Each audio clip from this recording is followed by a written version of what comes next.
It's Flying Friday, and today we depart from birds or planes and visit with some fairies. Winx Club Magical Adventure.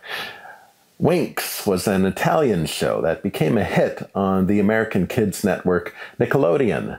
The show would frequently feature a star guest voice and had significant followings in the cosplay world. There was a touring stage production, and at one point, Netflix produced a short-lived live-action edition of the show. And recently, a reboot of the series has been launched. Magical Adventure is the second of 3 movies to come from the series, and was released theatrically in 3D. It bucks the trend of stereo popping up in the third part. However, it was notable for being the first 3D Italian cartoon movie. And around the same time, Italy ran a 3D tourism commercial featuring the characters interacting with various landmarks. For the most part, the 3D is a little too shallow for my liking. The separation used is very meh. Just enough to perceive 3D, nothing more. In fact, there are many shots I'm sure are just flat and pushed back. Despite that, it has its moments. At the beginning, we get some fun bits of sparkles and shapes that push well out of the screen. I didn't notice much more of anything too impressive that pushed out of the screen until we get these bad witches that were released from their confines. From a dramatic point of view, it gave their introduction importance and dramatic flair. And it did seem most of the push-out moments came after this bit. Perhaps it was a technique to heighten drama, like what was done with the fantastic Coraline movie, a bit of stereo poker. However, I'm inclined to believe it's coincidence. The reason for that is, overall, there's a very haphazard feeling to the stereo choices in this movie. A pet peeve of mine is in many 3D movies, the stereo vanishes in establishing shots because they try to mimic human sight that doesn't see big things in stereo. Winx is just the opposite. Establishing shots are often the only moments in a scene where we get something approaching a respectable stereo experience. I suspect what is happening is in these moments they are splitting the shot up into a few layers and just doing a crude conversion technique. The sky is just pushed deep. Something in the foreground might be pushed a bit out of the screen, but the elements in the middle are still a fairly shallow display.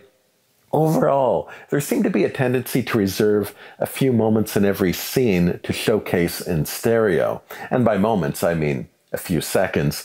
They are welcome, but in my hungry stereo eyes, they felt like I was hopping from island to island in an ocean of blandness. I noticed some of the moments that nudge into the negative space seemed to involve some CGI sparkle effects, which left me wondering if rather than any dramatic intent, these just happened to be special composite shots that lent themselves to easy adjustments to give more of an illusion of 3D. I really don't know. For example, we have the snow globe shot, which is entertaining stereo with the building showing some dimension. However, I noticed in the scenes leading up to this moment, this same landscape was nearly always seen flat, and in fact, we see that same view completely flat at one point, frustratingly so, as this particular moment of the movie had many narrow corridors that seemed to be ripe for stereo picking, but we really get none. Until this one shot where we sort of get a horse running around its tentacles, and then suddenly we get to see these dark tubes in real 3D space rather than them just occupying something more akin to a... Why are we pulling our punches here? Why now and not then? Very haphazard, and it doesn't seem to follow any dramatic pattern. There are still, again, neat moments, like when these frogs are encased in a magical bubble in some light stereo. But again, it's really only in decent 3D for a moment. It felt mostly like a missed opportunity. And incredibly, there are occasional act moments when the girls just sticks her head into the camera for some reason. Just very weird, random 3D moments. Overall, don't we all? It uses a fast editing style that is eager to keep young adult attention spans. Pop music frequently fills out the background, and it occasionally of modern messaging.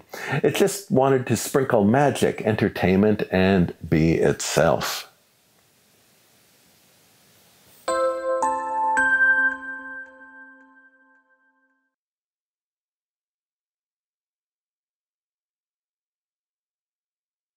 And made me the happiest woman in the magic dimension.